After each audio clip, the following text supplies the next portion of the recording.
and in just a moment I'm going to be talking to David Rohl, an English Egyptologist, and he's the former director of the Institute for the Study of Interdisciplinary Sciences.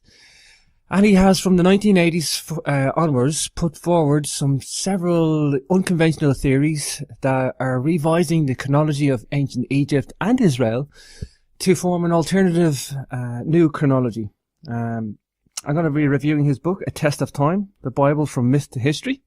And what a fascinating book it is. We've got ancient Egypt, we've got Palestine and Israel, and all sorts of biblical archaeology involved. And wow, it's a very analytical book. The accepted dating is plagued with errors. And I think David has really shown what's right and what's wrong, and why it is wrong and why it is right.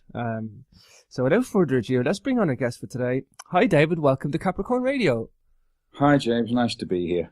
Wow, that's an awesome book you've wrote. Before we get into any of the book, I just want to talk about recent events in Egypt. We have we have snow, and we have one of the biggest titans in Egypt, Zahi Hawass, getting a bit excited at the moment. So, what interesting times to talk about.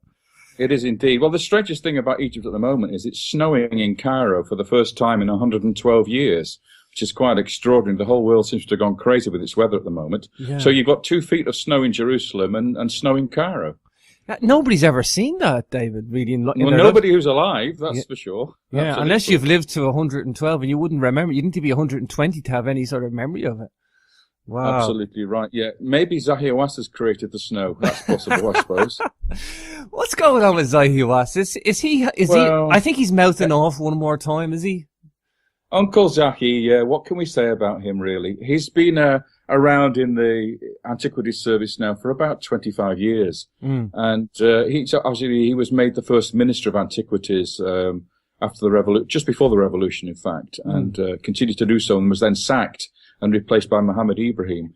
But he's still trying to stir things up as he usually does. Yeah.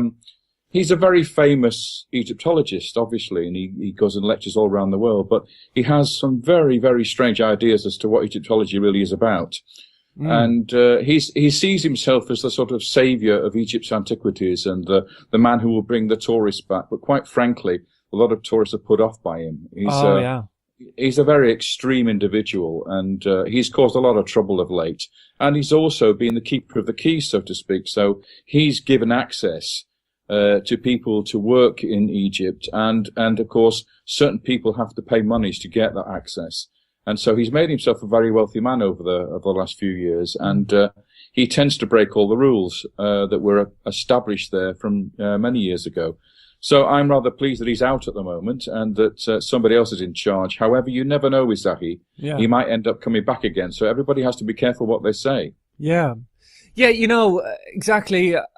I think, David, I'm guessing you would not be a buddy of Zahi with the book that you wrote, because I don't think you would have liked any of this.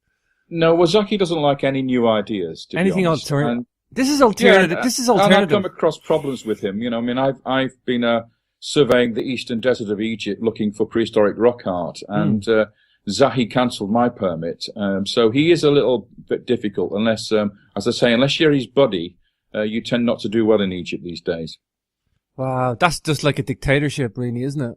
Well, it is. As I said, if he's the man in charge of who gets the permits to do what, then all you get is people who have to suck up to him to get their permits to do their work, and that's not a healthy situation. It's not healthy, no. That's got to be incredibly frustrating. I know everybody that I talk to, they just find him infuriating. This is the non-Egyptologists, people that are into Egyptology and they're watching the Discovery channels and the National Geographics and all the programs.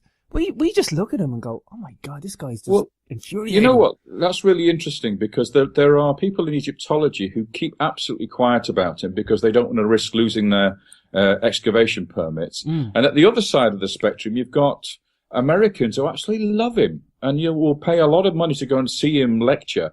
And he spouts all this nonsense in these huge halls of 2,000, 3,000 people. And so you've got opposite ends of the spectrum, and in the middle there, you've got all the people who think the guy's crazy and, don't want anything to do with him. But, so you've got the extremes of the academics on one side keeping quiet about him, and at the far extreme are the people who know nothing about ancient Egypt, loving him and think he's a great hero. That's I never knew that. I didn't even know he had a following in America. Oh, a massive following, yeah, Wow. absolutely. And you know that he receives $200,000 a year, or did do, from National Geographic for being their explorer in residence. I look into that. You know, that's an extraordinary situation. National Geographic should be doing that. That's just open to scrutiny and open to abuse. That's what that is. But, well, exactly, and it's under investigation now by the U.S. State Department, so we'll see what evolves out of that. But yes, I mean, the man has made a lot of money over the years, and there are a lot of people who have been damaged on the way to his fame and fortune. So we'll see how it develops in the coming years. You know, he'll still be around, I'm sure, for a few years yet. Sure. You know, David, when I watched the Arab Spring happening and it spilled to Egypt. I then watched Egypt fall and then Mubarak, and then I was like, you know, Zahi was ousted, and I was like, oh my God, Egypt has a chance now, for the first time in ages for, like, you know, the keys to be opened up, as you say. You know, the keeper of the keys is no longer there. Maybe somebody might get in and do some proper research. Well, unfortunately, the problem that arises out of that is, out of the chaos that's been left behind, it's very difficult for an honest man to actually sort things out. Mohammed Ibrahim is the current Minister of Antiquities. I've known him since the 80s. I worked with him in the Serapeum in Saqqara, in the Apis Bull Vaults. And he was director of Saqqara at the time. Then he actually left the Antiquities Service to go and teach as a professor at the university because he wanted to avoid the clashes with Zahi. He was just up the road in Giza. So he actually retired from the Antiquities Service early in order to avoid clashes with Zahi and his mob at Giza.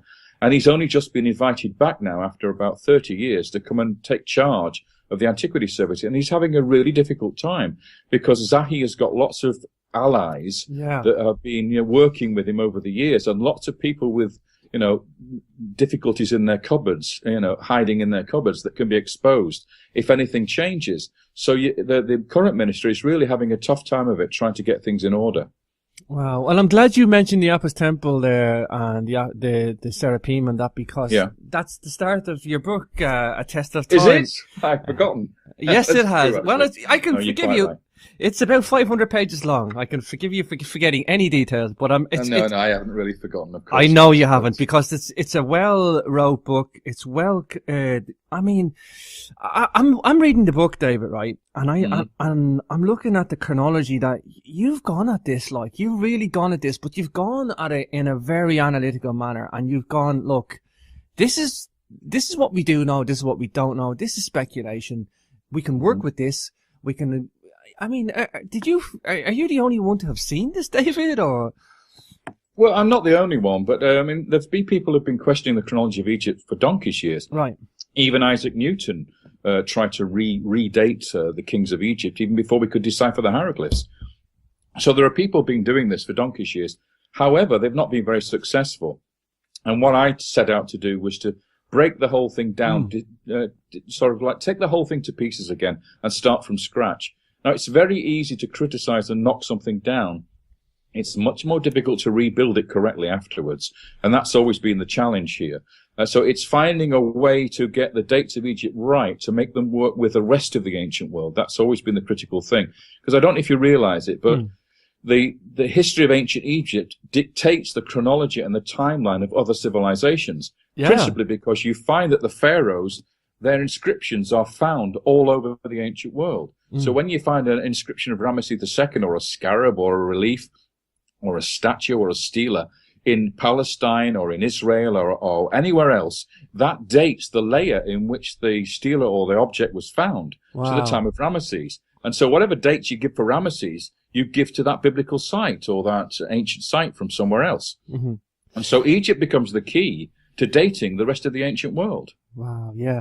Okay, the good thing about the chronology is what I like, I'm an engineer, David, so you can appreciate, you can appreciate how I can follow the book, and you got these anchor points. You got, like, sometimes Egypt goes to war, you have archaeoastronomy, you've got, like, solar eclipses, you got famines, you got events that you can tie in as anchor points to help with the chronology. And that's the beautiful thing for me, because I can see the chronology working, the new chronology, I should say. Absolutely, yes. You've really got to have some firm hooks on which to date things. And in the past, what's happened is, unfortunately, that over the last 200 or 300 years, scholars have been going out to this part of the world with a trowel in one hand and the Bible in the other hand, and trying to sort of like combine the two, trying to find evidence for the Bible in the dirt of archaeology. Wow. And they've used the Bible to date Egyptian history. Wow. And that's been the big mistake. You can't use a text like that to try and date Egyptian history and then use Egyptian history to destroy the Bible and say the Bible wasn't true. So it's like a circular argument, and that's what I saw in this problem, that they had used a circular argument to date Egyptian history, and then Egyptian history is used to say that the Bible's a myth. You know, and I actually hadn't realised until I read a test of time how much biblical archaeology is wrapped up in ancient Egypt, and you know, it's so interwoven on various scales, David. Various. Well, scales. if you think about it, they're neighbours, so why shouldn't it be? Why shouldn't they? I mean, Israel is, borders on Egypt, so of course there will be a relationship between the two. The amazing thing is why we've not found any connections between the two after 300 years of scholarship. That is what's astonishing. And so we have scholars now all over the world, very, very good scholars and respected scholars, saying, well, there is no connection between the Bible and Egypt. Therefore, the Bible, we know Egypt's real. The Bible, therefore, can't be real. That's what the conclusion they've come to. Wow. You know, and they give you this Zionist thing, all this Zionist race card all the time. And for me, look, if the evidence is there, the evidence is there, David. I don't care if it's a race, a religion, or a creed. You're quite right. Zionism is a funny thing, though, because Zionism really isn't historical, remember. I mean, the word Zion just is one term or name for the city of David. Yeah. It doesn't really exist as such. It's a modern phenomenon. It's an idea of an Israelite or an Israeli state or a Jewish state in Palestine. It's the convention, something that's been invented over the last 100 years. But it didn't exist before that. Yeah, but I mean, if you mention any sort of biblical link with Egypt, are you branded as Zionist? Like that's the. Well, you are in the Arab world, unfortunately. Yes. If you look at the history and you find evidence for the Israelites in Egypt, or you find evidence for the conquest of the Promised Land, or whatever the story is, the relationship between Solomon and Pharaoh, all those things, as soon as you bring the Bible into it, you're regarded as a promoter of Zionism, and that's very sad. But that's, again, modern politics. That's got nothing to do with real history. Okay, so David, the story starts for you at the Serapeum, yeah? And you're looking for. Tell us about this. This is interesting because this kind of gives you the first insight in the book to something's amiss, something's wrong. Right. Yeah, well, what happened was I was in Egypt on one of my trips, and I've been there so many times, and I've forgotten how many times. And this was back in the 1980s, if I remember rightly. And I went to see Mohammed Ibrahim, the current Minister of Antiquities, who was then the director of Saqqara. And I walked into his office and I said, look, I'm interested in the lesser vaults of the Serapeum, which I know you're currently excavating. Now, the Serapeum is divided into two sections. There's the greater vaults, which everybody goes into today, and you see those giant sarcophagi of the late period. That's from about the 26th dynasty through to the Ptolemaic period. But there's an earlier set of vaults adjacent to those, which go much earlier, that go to the 19th dynasty. So you've got the 19th dynasty and 20th dynasty. That's the time of Ramesses II. Now, these vaults are supposed to continue right the way up until the point where the greater vaults have started. So you have a continuous sequence of burials from the time of Ramesses II all the way through to the first king of the 26th dynasty, or you should have in those lesser vaults. And then the greater vaults start. But when we went to investigate this, and I went into the actual excavations, and this is a very dangerous vault. It's all crumbling, collapsing all about us. Wow. So it was a very tricky operation. There's actually a collapsed section in the middle of the vault, which is collapsed from above, and so you have to crawl over the top of it to get inside the continuing vault on the other side. But what the archaeologists found was that there's a complete dynasty missing. The 21st dynasty, it does not exist in there. Now, what I mean by that is, when an Apis bull is inaugurated, there's a date written on the stela, and then when the bull dies, it's buried in the vaults, and a stela is written to tell you what year the bull is buried, in what king's reign. So if you have a series of these stelae and these burials, you can work out a chronology based on the evidence you've got of the dating of the burials. So it's like a Dalai Lama. There's only ever one Dalai Lama alive at any one time. Sure. And so you can work out a chronology based on the bulls. And what we found was that there was about 9 or 10 bulls missing from the vaults, completely not there. And there are a continuous sequence of vaults here. Then it's not like they could have been buried somewhere else, because it continues afterwards with another series of burials. So you have a gap in the middle along this vault where there is no 21st dynasty and no early 22nd dynasty. So I looked at this and I scratched my head and I thought, well, this is a bit strange. What does this mean? Why is there no 21st dynasty there? What happened to that dynasty? Were they not in charge somehow in Memphis at Saqqara? Were they somewhere else? Why were there no burials in their time? And so that was the first clue, which led me to think that maybe there was something wrong with Egyptian chronology. Maybe this era between the end of the 20th dynasty and the beginning of the 26th dynasty, which we call the Third Intermediate Period, maybe we'd worked that out all wrong. Maybe there was something about that chronology, that historical period, which we have to re-examine. Wow. Yeah, the thing is then, you've got these wonderful little insightful parts, and I think the thing to say is that's the key thing for you, the Apis Temple. King Asorkon II, tell us about the... Sorry. There's a 140-year gap here. Another one, yes. Exactly. Another one, and I see you stitching between the Apis Temple, and you're stitching all these things together. Tell us about King Asorkon, and then I want to kind of just say about all the patches and the gaps and stuff. Yeah, that's great. Well, stick with us, listeners, because this is quite complicated. It is a little once we get out the other end of it, I'm sure it'll be a lot clearer. Yeah. But yes, that same 140 or 134-year gap is exactly the same place where the missing Apis bulls are. It's not in a different era, it's in exactly the same era. And this was really the crunch to me, because I went to study the tombs that are in the city of Tarnis in the Eastern Delta. And there's a complex of royal tombs buried inside the temple compound. And what we find is two major complexes built right next to each other. One belongs to the 21st dynasty and one belongs to the 22nd dynasty. And the principal kings buried in the two tombs are Susenes I in the 21st dynasty vault, and in the 22nd dynasty vault we have King Asorkon II. Now they're normally about 134 years apart in historical terms between those two. And obviously the kings of the 22nd dynasty should come after the kings of the 21st dynasty. But what I found was that when you looked at the archaeology and the architecture, the 21st dynasty tomb was actually built after the 22nd dynasty tomb. The 22nd dynasty tomb has been cut away in order to accommodate part of the 21st dynasty tomb. And that's completely the reverse of the historical picture. So it said to me, now hang on a minute, if Asorkon II of the 22nd dynasty is buried and built his tomb before King Susenes of the 21st dynasty, then the two dynasties are in the wrong order. Yeah, so bizarre. I worked out, therefore, what really happened was the two dynasties were actually running contemporary with each other in parallel, which is why there's no 21st dynasty Apis bulls, because they were the contemporary with the 22nd dynasty, and it was the 22nd dynasty who buried the bulls, not the 21st dynasty. So that explains the missing bulls. Okay, so all this led me to conclude that in the Third Intermediate Period, these dynasties, the dynasties 21 to 25, were actually mostly overlapping. And what that does, of course, is it shortens the chronology, because if they're not running sequentially, then you have a situation where any of the dynasties which came before the 21st dynasty must be lower in date, because these dynasties are all contemporary with each other, overlapping. Do you get it? Yeah. I mean, this is a no-brainer for me. I mean, this is a no-brainer because you've showed where this fits in, as well as just, it's not just a case of missing time, David. It's the time. The time is missing, plus it explains other events as well. Well, it does.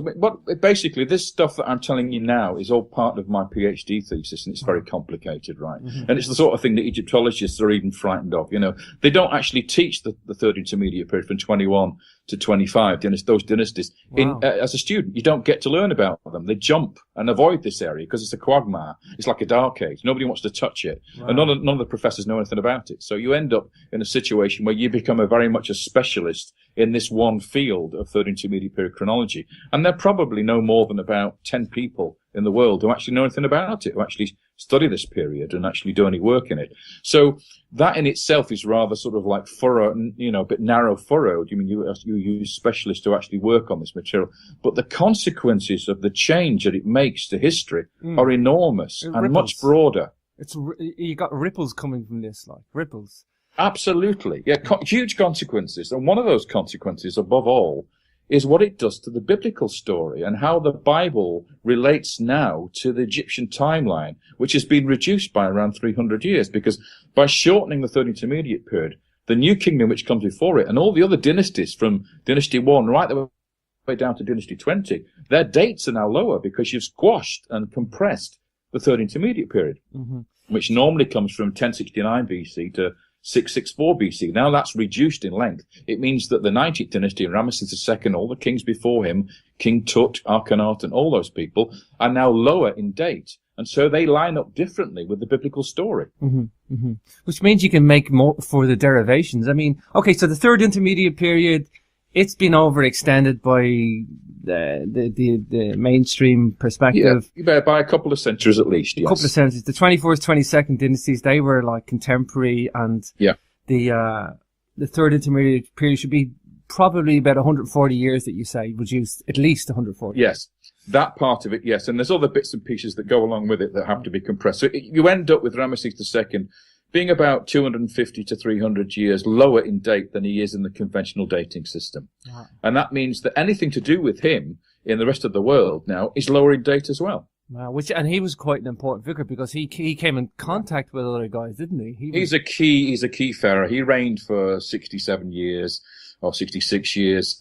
He was a massive hero in the ancient world. He fought battles everywhere. He raised monuments everywhere. And of course, normally, if you remember your Cecil B. DeMille movies, he was the pharaoh of the Exodus. He was the guy that challenged Moses. He was the guy that refused to let the people go. Why? Because his dates are approximately, according to scholars, the time when Moses was alive and when the Israelites were in Egypt. So that's how you get that connection. But if you lower his dates now by 300 years, he disconnects from the Bible completely. He's nothing to do with the Pharaoh of the Exodus. He's a different character entirely. So it has huge implications. Wow. It makes you wonder what they got right, like, you know. But I guess, like you say, there's these anchor points, David. The Sacking of Thebes is the anchor point. This is the one that we're happy and confident with. But there's other ones we're not too sure about.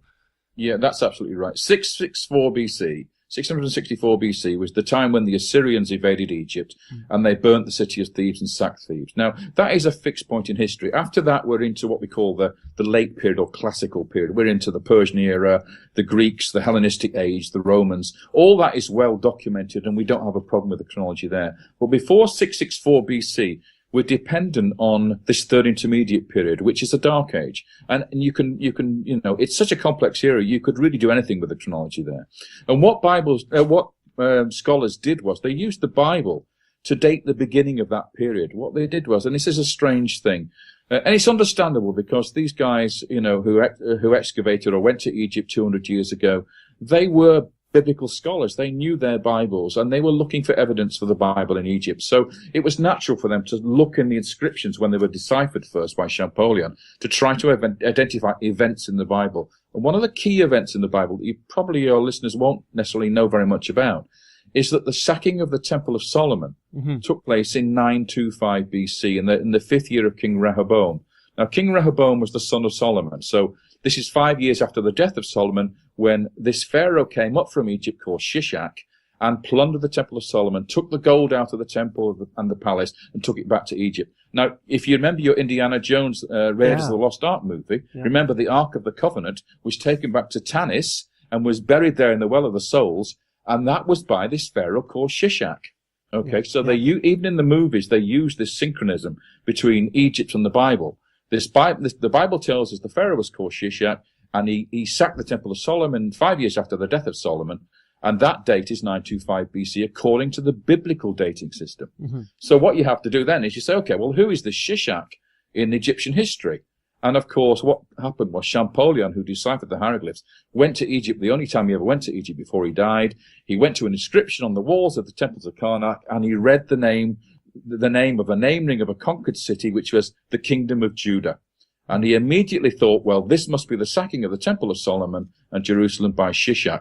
And lo and behold, the name of the pharaoh on the wall was a pharaoh called Shoshenq. Which is misleading. Misleading, isn't it? This is the misleading. Yeah, he was the first king of the 22nd dynasty, smack in the middle of this dark age that we were talking about earlier. So what happened was scholars dated the last year of King Shoshenq to 925 BC, using the biblical date, identifying him with Shishak. And that date has been fixed like a set in concrete ever since.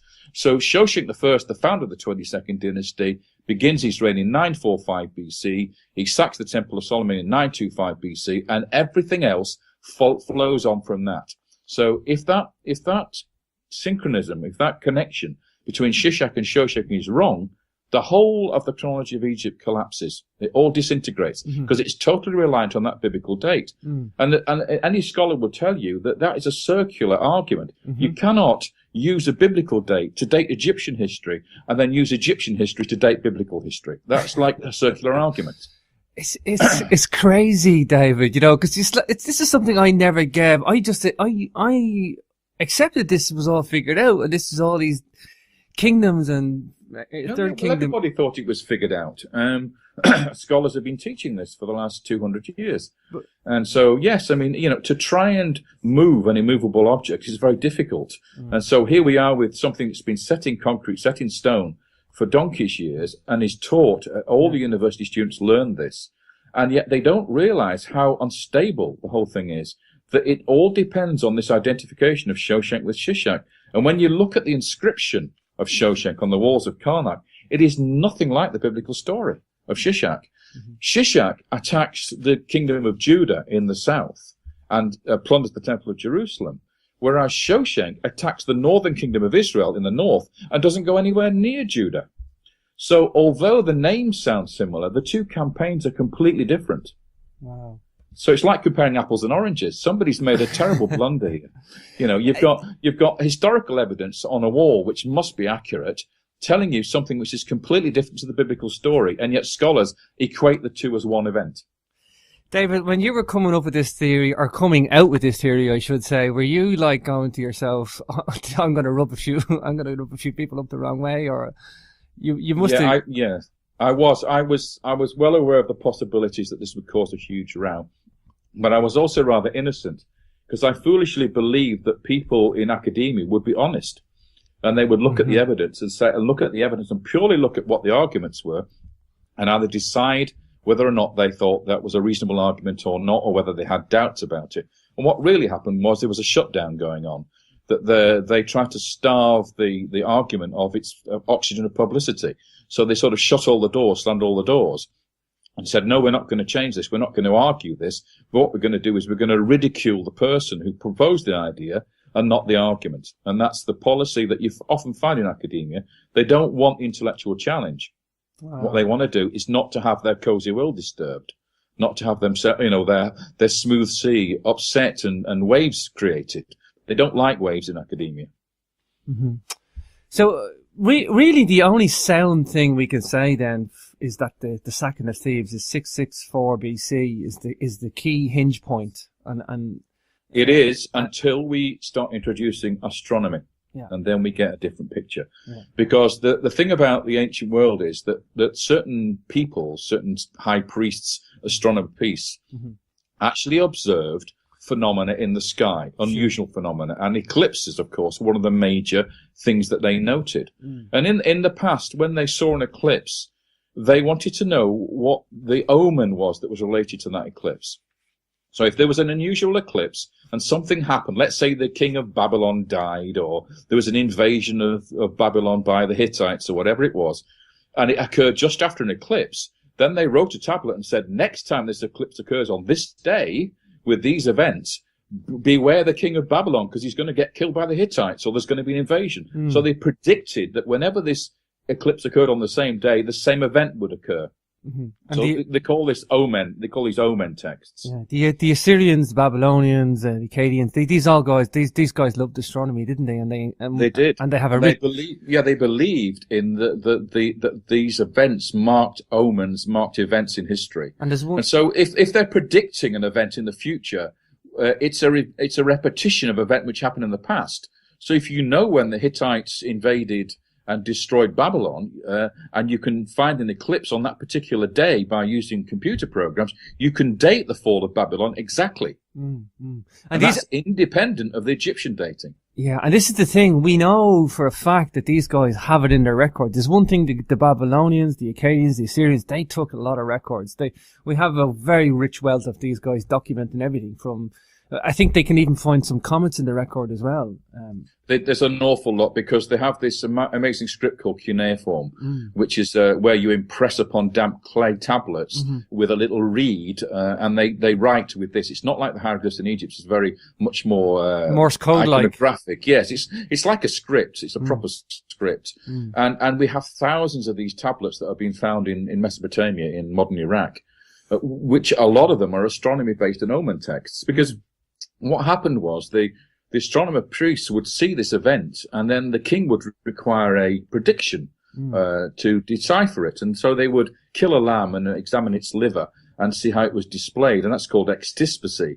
And from that, they would interpret the event. So they're using the event in the sky, they're using the liver extispacy to actually work out what the event means, and then they would tell the king and inform the king what to expect. Wow, how bizarre. These then are archived. These documents are archived, and we can use them. So if it says a particular eclipse occurred in March or on a particular day or whatever, at sunset or at sunrise or whatever, that's a very specific event, and you can go and find it using astronomy programs. Wow. Okay, so let's talk some of these astronomy calculations, because this affects the Amarna period, the Amarna letters. Yeah, that's true. That's one of the things we can use, although that one has an issue with it. I mean, it's not as firm as some of the earlier ones, which we can deal with later. But what happened there was, there's a city called Ugarit, which is on the coast of modern Syria, just north of Lebanon. And there was a very wealthy city there, and they had tablets, and the whole place was destroyed by fire. And when the archaeologists excavated, they found a small tablet which recorded an eclipse at sunset on a particular day, and the eclipse was still eclipsed when the sun sank. So you could imagine the priest standing there looking over the sea, seeing the sun setting, and it completely eclipsed by the moon and disappearing below the sea, below the horizon. Now that is a very extraordinary, unique event, because you've got to be at that particular place on that particular day, and the sun has got to be eclipsed as it's set. Okay. Wow. And what happens was, on the back of the tablet, they examined a liver of a lamb, and they warned that it was going to be a real danger for the city. And lo and behold, in the Amarna letters, there's a correspondence written to Pharaoh Akhenaten, which mentions the burning down of the palace and the city at this very time.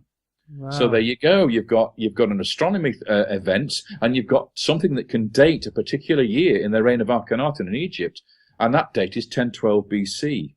And now 1012 BC is several centuries later than the normal date for Akhenaten, who's normally 1350 BC. Yeah. So you can see how it works. You can use astronomy to re-examine the dating of Egyptian events and redate the Egyptian pharaohs, ignoring the biblical synchronism of Shishak.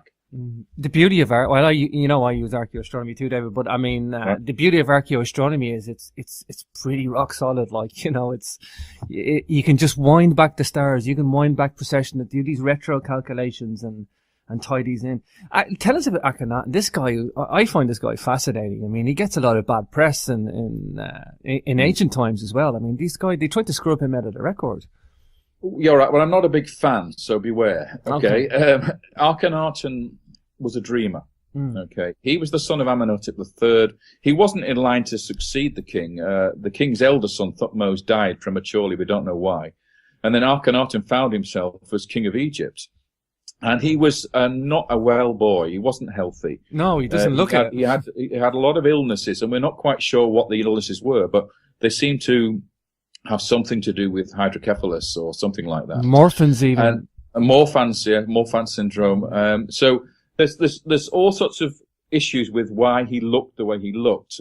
Some of it could also be to do with the style of art at the time, that this man was very, very influenced by what was going on in the Mediterranean.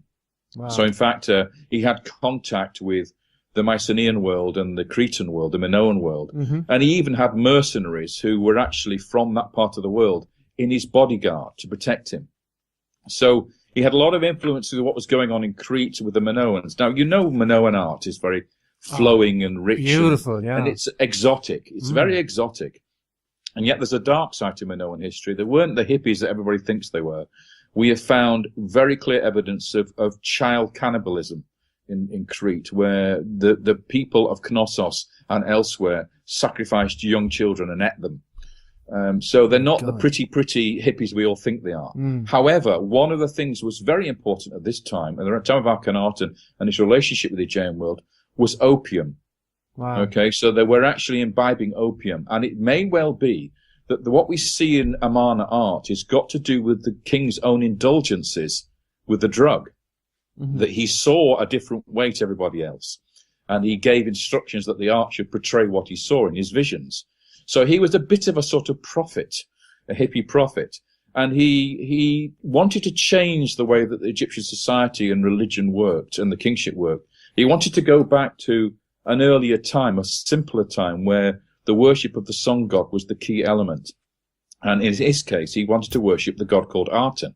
Now, Aten is the sun disk itself, or the light of the sun. It's not like Ra, who is the sun traveling across the sky. It's the specific orb and the light which he wanted to worship. And it's a very early god. And he wanted to resurrect the idea of this one god being the key god and the only real god to worship. Now, he wasn't strictly speaking a monotheist. He did still, for instance, there's a stela that was found at the Serapeum worshipping an Apis bull. So he wasn't 100% Atenist. He was also, to a degree, he maintained other religious cults around Egypt, but he restricted particularly the cult of Ammon at Thebes. And that was more like a political thing. He wanted to stifle and what's the word I'm looking for? To oppress the Ammon cult's priesthood in Karnak because they were too powerful, and he didn't like them very much. And he wanted to move away from Thebes and go and build a new capital at Amarna and start this whole new cults thing around the Aten and his father, Amenhotep III, who he equated with the Aten. So he was almost like a father worship. He deified his own father to become the Aten. And he became the only high priest who could speak to the Aten and communicate with the Aten. So he had control over the whole of the religion. Wow. So because he was doing this, he made a lot of enemies, as you can imagine, with the priesthood and the nobility. And it was all a bit of a crackpot, crazy idea. And it lasted about 12 years altogether. He reigned for 17 years, but at the beginning he was a good boy, and then later he changed everything. And what he did do was he ignored completely the Egyptian empire. He did not look after the military. He did not support all the vassal kings in the north, in Canaan, and in the south. He let them go. So what happened in his period was that the whole of the empire collapsed. And that's really the great sin of the great heresy that he brought upon Egypt, and where he was hated so much by the Egyptians after he died, because he actually lost the empire. And it was the 19th dynasty Ramesside kings, Ramesses II and his father Seti I, who had to recover the empire and had to fight to get it back, which is why they, hit them, and Horemheb destroyed the memory of, tried to eradicate the memory of Akhenaten because of what he'd done. It wasn't so much the religion changes that really mattered. It was the fact that he let the whole empire go. Yeah. He let Egypt down. He was the catalyst. He was the catalyst to the destruction of further events. So did that solar eclipse then have a direct effect because he was worshipping the sun? I'm just trying to simplify it. But no, what that basically was is the letter that was sent to him mentioning the burning down of the palace. And we know that the palace was destroyed immediately after this tablet was written in Ugrit with the solar eclipse. Yeah. That was sent to him in the 12th year of King Akhenaten. Oh. So we can date the 12th year of Akhenaten to 1012 BC. Wow. Get the idea? So it's like a specific link. And then instead of him being in 1315 BC, he's now in 1012 BC. Now you ask yourself this question. If he was reigning in 1012 BC, what's happening biblically at this time? Who in the Bible is around in 1012 BC? Who's he in touch with? Who's he talking to? Who's he communicating with? And the answer to that is King Saul and King David. Wow. Right now we've got something really interesting going, because in King David's time, if you read the Psalms, we have a uncanny, amazing thing that Akhenaten's hymn to the sun, his great famous prayer, where he eulogizes the solar disk, the sun and the light, is identical to Psalm 104 that was written by David. Wow. So now you get something really weird happening. The connections start to happen here. You find that the empire of Egypt collapses exactly when the United Monarchy period in Israel comes alive. You get the Israelites overthrowing the Philistines, who were the vassals of the Egyptians, and taking over the country. And exactly this time, we have letters in the Amarna collection coming to Egypt saying, for God's sakes, come and help us, send some Egyptian troops because the Habiru, the Hebrews, are taking over the cities. Wow. And then Akhenaten ignores these letters, and it's this failure on the part of Akhenaten which allows the Israelite tribes to become a kingdom, to have kings and start to rule, and to get an empire of their own through King David. It's all because of the weakness of Akhenaten, who lets the empire go. Wow. I often hear Akhenaten's linked with Tutankhamun, which is speculation, I think, and also that he was possibly the Moses in the Bible. What do you think of that, David? Well, the Moses in the Bible doesn't work for me at all, on so many different levels. First of all, chronology doesn't fit. Let's put that one in. Yeah. 1012 BC is not the time of the Exodus. 1447 BC is the time of the Exodus, so it doesn't work. Okay, that's the first thing. The second thing is when you compare the lives of Moses to Akhenaten, they're totally different. Akhenaten was buried in Egypt. He was a king of Egypt. Moses was not a king of Egypt, and he left Egypt, and he was buried on Mount Nebo in Jordan. So then they don't match in any way whatsoever. I mean, the idea doesn't work. As for Tutankhamun being the son of Akhenaten, I don't believe it. I think Zahir has forged the evidence on that. Yeah. There is very clear evidence that Tutankhamun himself claimed to be the son of Amenhotep III, which makes him a brother of Akhenaten, not his son. Wow. So, there are inscriptions, and Tutankhamun never mentions Akhenaten. He only mentions Amenhotep III as his father. And it's possible that one of Amenhotep III's daughters was his mother. So we don't know whether this DNA evidence is right or wrong. Because it was done by Zahi, we really can't tell whether it's real or not. Yeah. Because he was tempted to always have an agenda, and the evidence usually was brought to match his agenda. I think Zahi always liked to link up famous names with famous names in ancient Egypt. He always wanted... True, but Tutankhamun was the successor of Akhenaten. There's no doubt about that. But the question is, who was his father? And why did he receive such a fantastic burial? Although it was a rushed burial, we know that, and in a tiny tomb. If you look at the wealth inside the tomb that was piled inside that tomb, there's got to be a good reason why the Egyptians gave so much to him in his burial compared to other pharaohs. Now, I know we haven't got many pharaohs' intact tombs to compare it to, but what we do have, and what we have found, it does not seem to be of the quality of Tutankhamun's burial goods. And there was no doubt at all that as far as the population were concerned and the priesthood were concerned, that Tutankhamun was the savior of Egypt. They regarded him as such, probably because he restored the cult of Amun and got rid of the Artemis heresy of Akhenaten. So, there's a good reason why he may not wish to be claimed to be the son of Akhenaten. But every single inscription we do find, he calls himself the son of Amenhotep III, who was Akhenaten's father, and therefore that makes Tutankhamun a brother of Akhenaten, a younger brother of Akhenaten. Wow. Wow, he gets the funny thing is, when I say I like him in terms of a interesting period to look at, David, but so we're saying now that these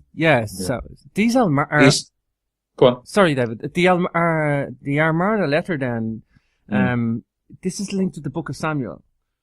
I think it is, and that's exactly when I think this whole series of events of the El Amarna period took place. The time of King Saul's rise, when he was chosen by the people. The name Shaul or Saul means asked for in Hebrew. Wow. So the people asked for a king. They asked Samuel for a king like every other nation.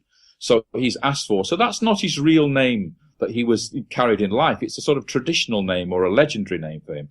Just like Solomon, the name Solomon means peace. It's from Shalom. Okay, so that name probably wasn't the name he carried in life. It's just the name that's given to him by tradition. So these early Hebrew kings probably had different names when they were alive. Now, we do know that the king who ruled in the hill country at the time of Akhenaten was a king called Labayu, or Labaya. And Labaya means the lion of, and then a deity. We could actually say that Labaya, the Yah at the end, is actually the short form of the name Yahweh, or the God Jehovah.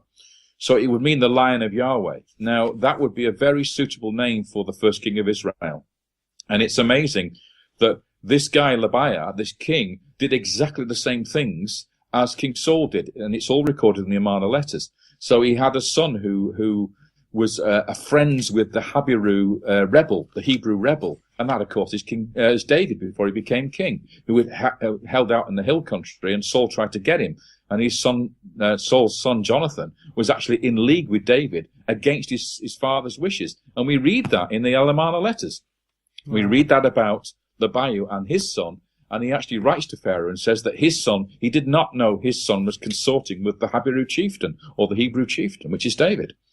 And then we find later on that Libiah and Saul both died on the same mountain in the same place in a battle against the kings of the lowland regions. So the two of them are historically amazingly similar. Mm. And we find lots of scholars now saying that Saul, they keep the two individuals, Saul and Libiah, separately by several hundred years, but they refer to Saul as being the last Libiah, and that the two kings are almost identical, but they're separated by 300 years, so they can't be the same person. Mm. So that's the irony of it all. Once you've taken out the 300 years of erroneous chronology, which has been added by scholars, and you reduce the dates of Akhenaten, then Saul becomes Libiah. Yeah. He's the same person. Wow. Yeah, the 18th dynasty didn't begin in 1570. It was like 370 years out, David. Like, it's a bit of it's a bit of a blunder, isn't it?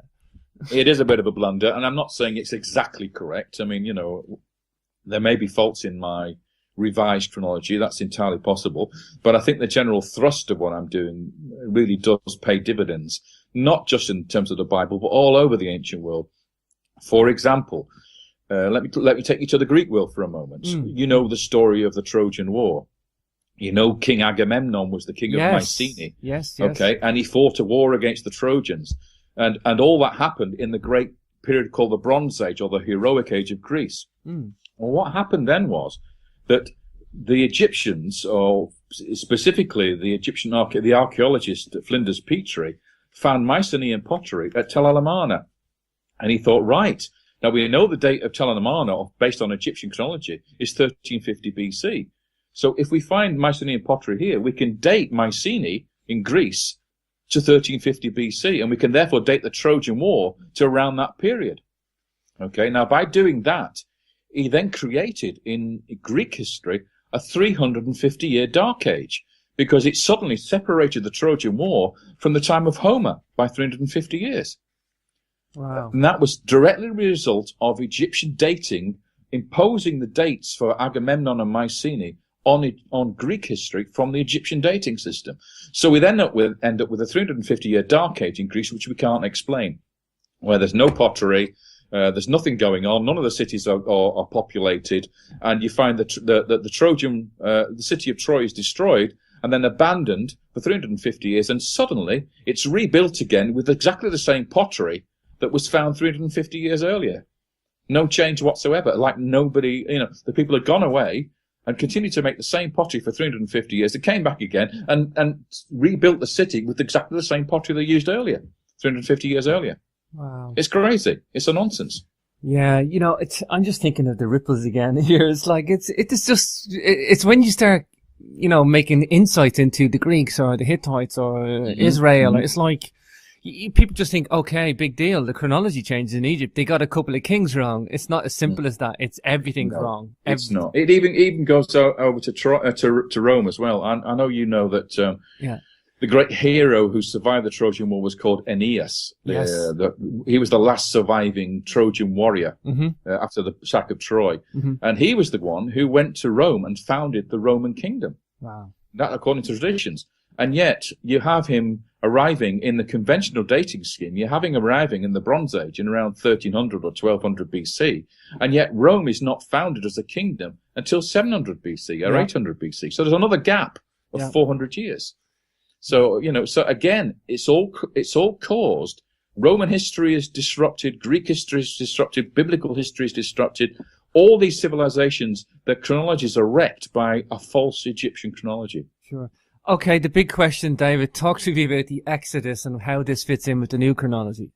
Okay, well, this is where it really gets exciting. Yeah. Now, the Bible, according to biblical dating, dates the Exodus around, let's say for argument's sake, 1447, 1446, whatever, around that date. Now, these dates are worked out by scholars, and They are what we find in the biblical text. We actually have dates for all the kings and stuff, and we can work it out pretty much based on the biblical evidence. Now, we can't necessarily trust the biblical evidence, so we have to put a question mark on it. But at least we've got a ballpark figure. Well, let's say that the Exodus took place in 1450 BC, for argument's sake. Now, with this revised chronology of Egypt, okay, we're no longer looking at Ramesses II as the pharaoh of the Exodus. We're looking to an earlier period when what dynasty is in charge in 1450 BC, according to this new dating scheme, using astronomy and all these other things to date it. The answer to that is it's the 13th dynasty. And people will be saying, well, what the heck's the 13th dynasty? I've never heard of the 13th dynasty. Probably people can't even name a single king of the 13th dynasty.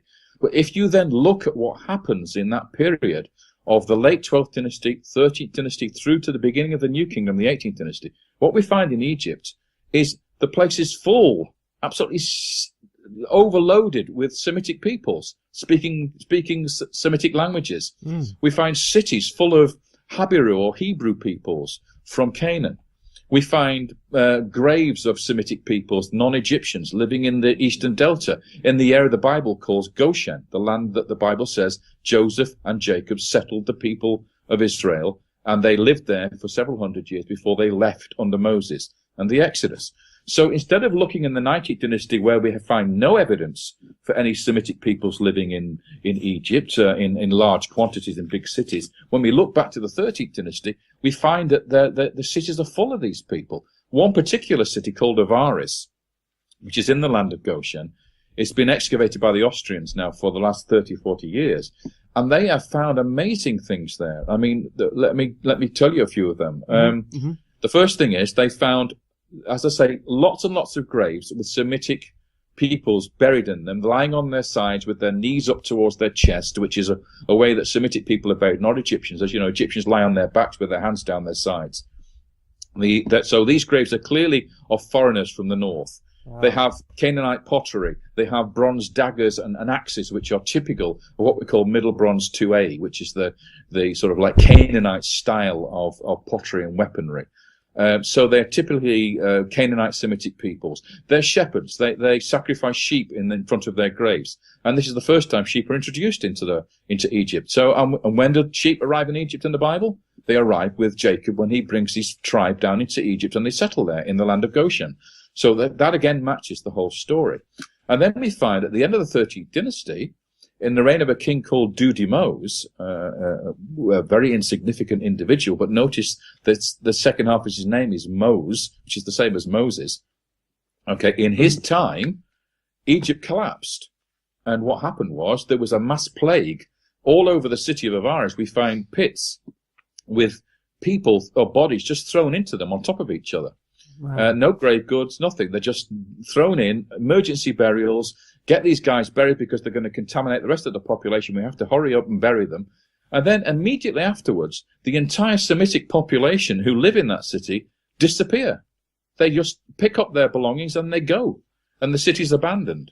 Now that's exactly the same as the biblical story of the Exodus, where the Egyptian firstborns die of the 10th plague, and they have to be buried rapidly, and then immediately afterwards the Israelites leave and walk off into Sinai. That's exactly what we see in the archaeology of Avaris at the end of the 13th dynasty. Wow. So it matches the story really well. And then if you go 40 years or so later in history, and we come to Palestine, we come to Canaan, and we find that is exactly when the city of Jericho was destroyed. Just like in the story of Joshua, where the city walls collapsed, and they burn the city to the ground, and it's abandoned for several hundred years, cursed. That's exactly what we find in the Middle Bronze Age. The great big city of Jericho, the walls collapse outwards. Yes. The whole place is burnt to the ground, and it's not reoccupied again for several hundred years, exactly like the biblical story. And you can do that with all the cities in Canaan that the Israelites destroyed. They're all destroyed at this time from the evidence of archaeology. So it matches perfectly. You have the Jericho as Tel El Sultan. Yes, that's right. And you go up to Hatzor, which is one of the major cities in the north of Israel. It's called the greatest city in the kingdom in the Bible at that time. That city is also burnt to the ground at that time. And when the archaeologists there excavated the Middle Bronze Age palace, they found a tablet in cuneiform, in this writing we talked about earlier, naming the king who was in the palace when it was destroyed. And the name on the tablet is Yabin. And the name of the king who was killed by Joshua when the city of Hatzor was destroyed is Jabin. Wow. So again, you actually have the name of the king that Joshua shoved his sword into is found on a tablet in the burnt, destroyed palace of Hatzor at the end of the Middle Bronze Age. Powerful stuff, this, David, because the insight just keeps going and going. I mean, it is astonishing, and that's why I've got to believe. Although I have to say now, I'm not a religious fanatic. I'm not actually a believer. I have to say that. I'm sort of agnostic. I view the whole Bible thing as a very interesting historical document, and I'm interested to find out what parts of it are real and what parts of it are not. But I don't have faith in that sense.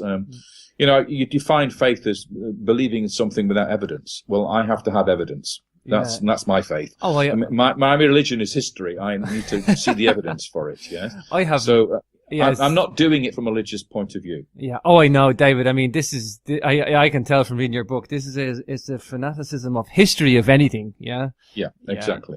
So, but what I see, the evidence I see for the biblical stories in the archaeology, once the timeline has been revised, convinces me that the basis of the of the Bible lies in history. That the events certainly happened. They're not fictional. They're not mythological. They're not a Harry Potter novel. They are something much more concrete than that. Now, I'm not, as you probably noticed by reading the book, I don't mention miracles.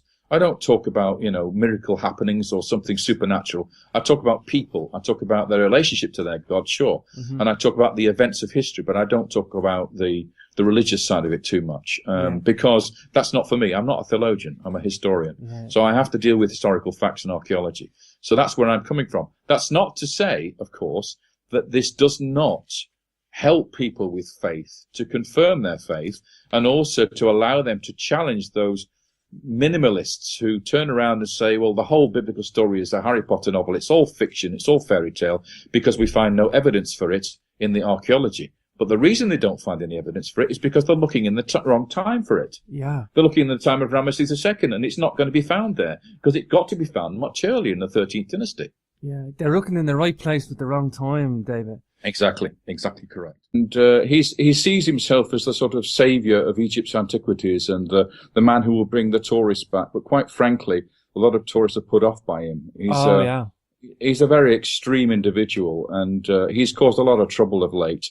And he's also been the keeper of the keys, so to speak. So he's given access to people to work in Egypt, and of course, certain people have to pay monies to get that access.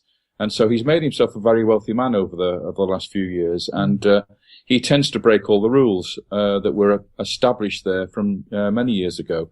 So I'm rather pleased that he's out at the moment and that somebody else is in charge. However, you never know with Zahi. Yeah. He might end up coming back again. So everybody has to be careful what they say. Yeah. Yeah, exactly. I think, David, I'm guessing you would not be a buddy of Zahi with the book that you wrote, because I don't think he would have liked any of this. No, well, Zahi doesn't like any new ideas, to Anything be honest. Alternative. This is alternative. Yeah, this is alternative. And I've come across problems with him. I've been surveying the eastern desert of Egypt looking for prehistoric rock art, and Zahi cancelled my permit. So he is a little bit difficult, unless, as I say, unless you're his buddy. You tend not to do well in Egypt these days. Wow, that's just like a dictatorship, really, isn't it? Well, it is. As I said, if he's the man in charge of who gets the permits to do what, then all you get is people who have to suck up to him to get their permits to do their work, and that's not a healthy situation. It's not healthy, no. That's got to be incredibly frustrating. I know everybody that I talk to, they just find him infuriating. This is the non-Egyptologist, people that are into Egyptology and they're watching the Discovery channels and the National Geographics and all the programs.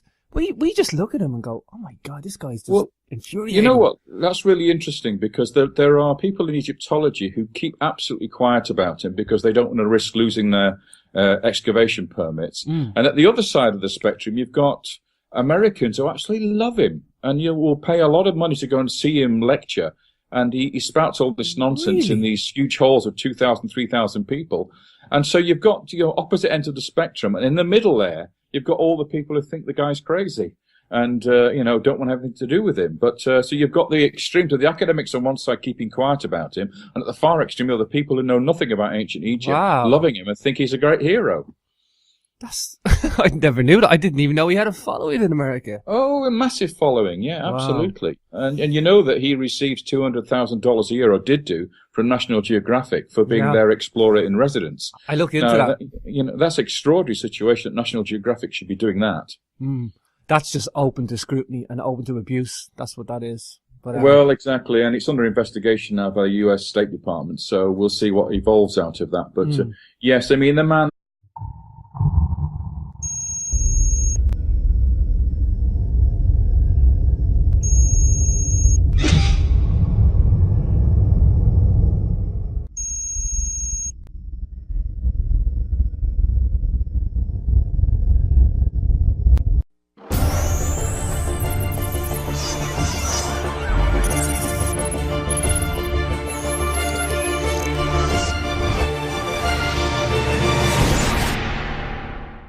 And in just a moment, I'm going to be talking to David Rohl, an English Egyptologist, and he's the former director of the Institute for the Study of Interdisciplinary Sciences. And he has, from the 1980s onwards, put forward several unconventional theories that are revising the chronology of ancient Egypt and Israel to form an alternative new chronology. I'm going to be reviewing his book, A Test of Time, the Bible from Myth to History. And what a fascinating book it is. We've got ancient Egypt, we've got Palestine and Israel, and all sorts of biblical archaeology involved. And wow, it's a very analytical book. The accepted dating is plagued with errors. And I think David has really, really shown what's right and what's wrong, and why it is wrong and why it is right. So without further ado, let's bring on our guest for today. Hi, David. Welcome to Capricorn Radio. Hi, James. Nice to be here. Wow, that's an awesome book you've wrote. Before we get into any of the book, I just want to talk about recent events in Egypt. We have we have snow, and we have one of the biggest titans in Egypt, Zahi Hawass, getting a bit excited at the moment. So, what interesting times to talk about. It is indeed. Well, the strangest thing about Egypt at the moment is it's snowing in Cairo for the first time in 112 years. Which is quite extraordinary. The whole world seems to have gone crazy with its weather at the moment. Yeah. So you've got 2 feet of snow in Jerusalem and snow in Cairo.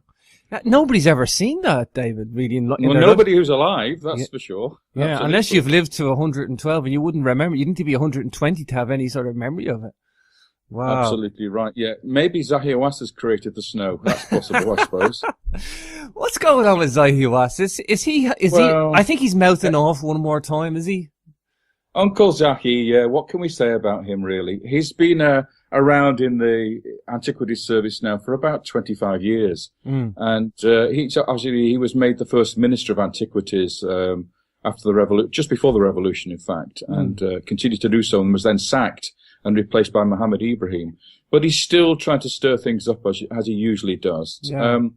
He's a very famous Egyptologist, obviously, and he goes and lectures all around the world, but he has some very, very strange ideas as to what Egyptology really is about, and has made a lot of money over the years, and there are a lot of people who have been damaged on the way to his fame and fortune. So we'll see how it develops in the coming years. He'll still be around, I'm sure, for a few years yet. Sure. David, when I watched the Arab Spring happening and it spilled to Egypt, I then watched Egypt fall and then Mubarak, and then I was like, Zahi was ousted, and I was like, oh my God, Egypt has a chance now, for the first time in ages for the keys to be opened up, as you say. The keeper of the keys is no longer there. Maybe somebody might get in and do some proper research. Well, unfortunately, the problem that arises out of that is, out of the chaos that's been left behind, it's very difficult for an honest man to actually sort things out. Mohammed Ibrahim is the current Minister of Antiquities. I've known him since the 80s. I worked with him in the Serapeum in Saqqara, in the Apis Bull Vaults. He was director of Saqqara at the time. Then he actually left the Antiquities Service to go and teach as a professor at the university because he wanted to avoid the clashes with Zahi. He was just up the road in Giza. So he actually retired from the Antiquities Service early in order to avoid clashes with Zahi and his mob at Giza. And he's only just been invited back now after about 30 years to come and take charge of the Antiquity Service. And he's having a really difficult time because Zahi has got lots of allies that have been working with him over the years.